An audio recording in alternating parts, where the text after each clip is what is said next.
बंदगी तू करना है,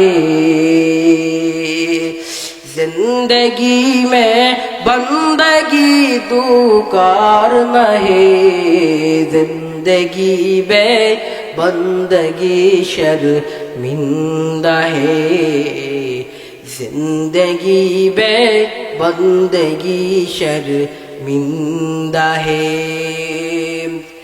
आयत हम कुछ ना कुछ खरीद गो,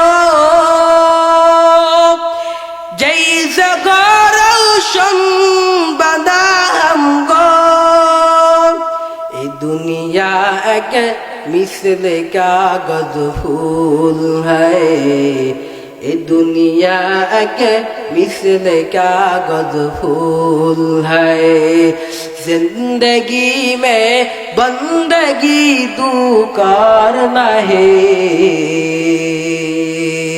जिंदगी में बंदगी तू करना है, जिंदगी में बंदगी शर्मिंदा है। খারাপ লাগে? এ যুবক, আজকে তোমার কোরআনের আওয়াজ ভালো লাগে না, ভালো লাগে না, কিন্তু হিন্দি গানের ক্যাসেট তোমার ঠিকই ভালো লাগে। আজকে কয় তারিখ? আজকে 7 তারিখ, কিছুদিন পরে 14 ফেব্রুয়ারি। আমার দেশের যুবকেরা রেডি হয়ে আছে কেমনে নিজের গার্লফ্রেন্ডকে কেমনে পটাইবা, কেমনে তুমি তোমার গার্লফ্রেন্ডকে গোলাপ ফুল দিবা। আজকে আমার দেশের যুবকেরা টপে আছে। এ যুবক, খবরদার খবরদার, ইহুদি বেঈমান নাসারাদের কালচার অন্তরে ঢুকাইও না, ঢুকাইও না। কারণ কোন মুসলমানের সন্তান 14 ফেব্রুয়ারি পালন করতে পারে না। কারণ যেই মুসলমানের সন্তান রাত্রি 24 ঘন্টা আবার মাওলার কোরআন তেলাওয়াত করবে, আবার মাওলার ভয়ে সন্তা থাকবে, ওই সন্তানও থাকবে। এই মুসলমানের সন্তান কোনদিনে 14 ফেব্রুয়ারিতে গোলাপ ফুল লইয়া খাড়া থাকতে পারে না, ঠিক কিনা? এই জন্য যুবক সাবধান হইয়া যাও, কারণ তোমার হিসাব তোমার দেওয়া লাগবে। আজকে তুমি যেই মেয়েটার জন্য পাগল বাড়া হয়ে গেছো, যেই মেয়েটার জন্য তুমি তোমার জীবনটাকে পর্যন্ত বিলাই দিতেছো, নিজের মেয়েটাকে তুমি আজকে যেই মেয়েটার জন্য তুমি এত পাগল বাড়া হয়ে গেছো, এই যুবক শুনে রাখো, শুনে রাখো, শুনে রাখো। আজকে মাহফিল থেকে বাসা যাওয়ার পরে তোমার যে গার্লফ্রেন্ড, তাকে কল দিবা, তাকে বলবা তোমার সাথে আমি বাঁচতে চাই, তোমার সাথে মরতে চাই।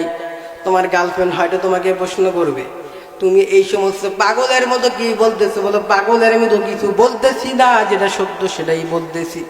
তোমাকে যদি খাঁটি ভালোবেসে থাকে বলবে ঠিক আছে, তোমার সাথে বাঁচবো, তোমার সাথেই মরবো, তোমাকেই আগামী ভবিষ্যতে তোমাকেই বিবাহ করবো।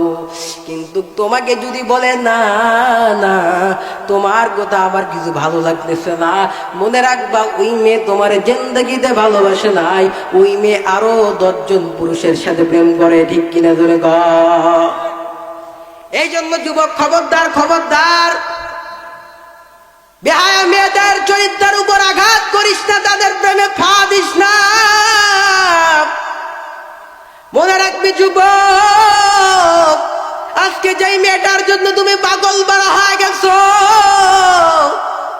2 দিন পরে ওই মেয়েকেই তোমার ঘর ছাড়া করার জন্য কয়েকদিন পরে কামনা করা লাগবে। এই জন্য খবরদার, খবরদার, তাদের প্রেমে তুমি মগ্ন হইও না। আরে স্কুল করে ইউনিভার্সিটির দিকে যদি তাকাই, চোখ দিয়ে পানি টপকায় টপকায় পড়ে। আমার স্কুলের কত যুবক সন্তান, কত যুবক ভাই এই সমস্ত বেহায়া কাজ করে করে করে করে নিজের যৌবনটারে শেষ করতেছে। এ যুবক, এই তো বগুড়া আজিজুল হক কলেজ, বড় নাম করে কলেজ ঠিক, কিন্তু বেহায়ার বেশ্যা বোনা দ্বারা আজকে আজিজুল হক কলেজ ভর্তি হয়ে গেছে, কথা ঠিক কিনা ধরে গাও। কারণ প্রত্যেকটা গাছের গোড়ায় গোড়ায় শুধু জোড়া জোড়া, কথা বলেন না কেন? এইগুলো কারা করে? এই যে মুরব্বীরা আপনার সন্তানদেরকে আপনারা শাসন করেন না, যার কারণেই তো আপনার সন্তান আপনার কথা শোনে না। বৃদ্ধ যখন হয়ে যান, সন্তান বইয়ের কথা শোনায় বলে, তোর মতো বুড়ারে আর কয়দিন বাড়িতে বসায় রাখবো, এখন আমার বাড়ির দিকে বাড়া, বৃদ্ধাশ্রমে তোকে থুয়ে আসবো। ঠিক কিনা কন? তারাই তো এইগুলো কথা বলে। আজকে বড় একটা বিবেকে বাধা দেয় না, আপনি আমি কি করতেছি? নিজের সন্তানকে মানুষ বানাইতে পারি না তো কেমনে পারবো? আপনার আমার বিবাহ হইতে ভালো মতো হয় নাই, আপনার আমার বিবাহ হইতে ভালো মতো হয় নাই। কারণ দেখেন, এখন প্রত্যেকটা বিবাহের অনুষ্ঠানে একটু তাকাইলে আমার কেমন যেন লাগে। বিবাহের অনুষ্ঠানে বক্স বানানো হয়, নারীদেরকে লইয়া সাজানো হয়, গায়ে হলুদ মাখানো হয়, অথচ রসুল সেই সমস্ত জিনিসকে হারাম করেছে। আজকে আমার দেশে এই সমস্ত বেহায়াপনাই বেশি। আমার দেশে যুবকেরা ধ্বংস হবে না তো কোন দেশের যুবকেরা ধ্বংস হবে? কারণ আপনার বিবাহই তো ঠিক মতো হয় নাই, আপনার বিবাহ ঠিক মতো হয় নাই। আপনার স্ত্রী আপনার কেমনে আপনার কথা শোনে? ওই বইয়ের বাড়ির দিকে যৌতুক খাইছেন, যৌতুকের গু খাইছেন, যৌতুকের গু খায় তো বইয়ের গোলাম হয়ে আছে। কেমনে আপনার স্ত্রী আপনার কথা শুনবে? এই জন্য খবরদার যুবক যারা বিয়ে করো নাই, আমি নাহিদ হাসান বিপ্লবী অনুরোধ করে যান, খবরদার যৌতুকের গুণা কখনো নিবি না। যৌতুক ছাড়া বিয়ে করবি, বউ তোর কোথায় উঠবে আর বসবে, উঠবে আর বসবে, তুই যা কবি তাই শুনবি।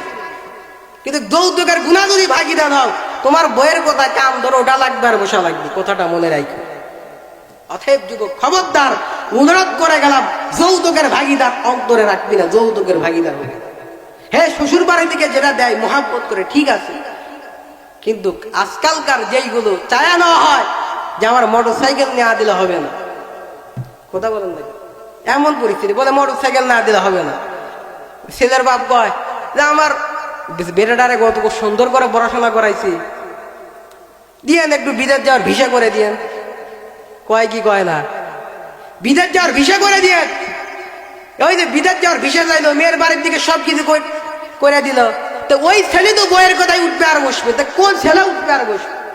ওই ছেলেই তো আপনাকে আপনার স্ত্রীকে বৃদ্ধাশ্রমে পাঠাবে, তো কোন ছেলের বউ আপনাকে আমাকে বৃদ্ধাশ্রমে পাঠাবে? এই জন্য খবরদার, যৌতুকের ভাগিদার হবেন না। আমার যুবকদেরকে পায়ে হাতদেরকে আমি অনুরোধ করে গেলাম। রাগ করতেছেন, খুব কঠোর কথা বলছি। মুসলমান বন্ধুরা রে আমার, হে যুবক, খবরদার, এই গুনাহের ভাগিদার জীবনে হইও না।